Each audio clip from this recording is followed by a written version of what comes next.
Top of the morning to you. This is Monday with Friday, preparing you for a better week ahead. I wonder if we've forgotten how to appreciate the quality of life, or even life itself. Have incessant death and killing submerged us into fatalism in which we resign ourselves to die? In every part of the world, wanton killings prevail. In Nigeria and other African nations, in Haiti, Jamaica, Trinidad and Tobago, and other Caribbean lands, in Colombia, Mexico, and other Central and South American territories. In Russia, generals and Putin dissenters disappear, are imprisoned, or otherwise poisoned. In Beijing, Pyongyang, Kabul, Samaria, the West Bank, and of course Ukraine, people are dying every day wantonly, unnecessarily, and gruesomely, and the rest of us hear the news and walk away as though it were another weather report. On this 191st day of the year, America has already seen more mass shootings than there are days in a leap year. In response, rather than outrage, lament, repentance, and policy change, we have more thoughts and prayers than the millions of dollars countless Republican and some Democratic legislators receive from the greedy and callous gun lobby. What has happened to us? The indifference we have toward the fact that the largest portion of America's annual budget is for defense, most of which is for weapons for us and for places like Israel and even Saudi Arabia, is telling. And worse, the ease with which religious people appear indifferent to preventable death all around us is alarming. It's an especially horrific indictment upon Christians whose religion declares the good news of one who says he came so that all might have life more abundantly.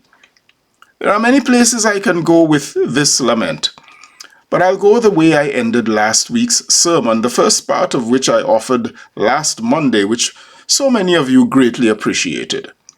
Too few Christians and other religious people who claim justice as a value seem to understand that their religion ought not to be divorced from their politics. Senator Raphael Warnock said two important things recently, months apart, yet connected at the hip. Lamenting one of the numerous mass shootings, the one in the Christian school in Nashville, Tennessee, he correctly declared in Congress the same day that the people who offer flaccid and vapid thoughts and prayers behave as though a mass shooting would never happen to them or their loved ones. Frankly, sometimes I wish it would, if it remains as the only thing that shall move the powerful to stop the madness. Warnock also said months before that a vote is a prayer. And he is right. Thoughts and prayers, whether in Trinidad, Tobago, Jamaica, Haiti, Europe, Africa, or America, thoughts and prayers at senseless murders, wars, mass shootings, and needless deaths are useless if they aren't given legs by a conscientious vote. Nothing disheartens me more than hearing a Christian, when challenged to do something more than pray, declare, I am not into this politics thing. I am living for eternity. That's so very wrong, and it's a miserable cop-out.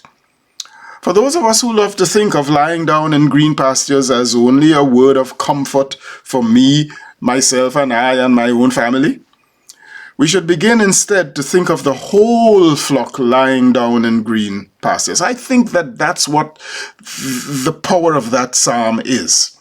Our vote as a people of faith is for the justice, peace, and prosperity of our fellow humans more than it is our personal vote for a party or for a preferred candidate.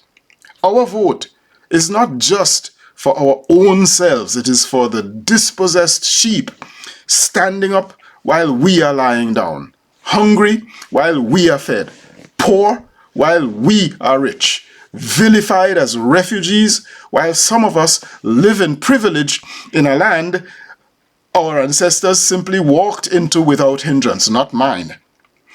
Being killed in the streets while we curse Colin Kaepernick for kneeling and facing all kinds of dangers from policies for which we voted that doesn't affect us. That's the epitome of the definition of privilege. Voting for things that affect everybody else that doesn't affect us. Perhaps that's what Psalm 23 means when it says, He leads me in the paths of righteousness for His name's sake. Because national and international righteousness come about, I put it to you, more from our vote than our prayers. If you don't believe me, just keep on praying and doing nothing and see how that works out for you or for the rest of us. I am Michael Friday, and your week just got better. I'll see you again next week. Happy Monday, all the way to Friday.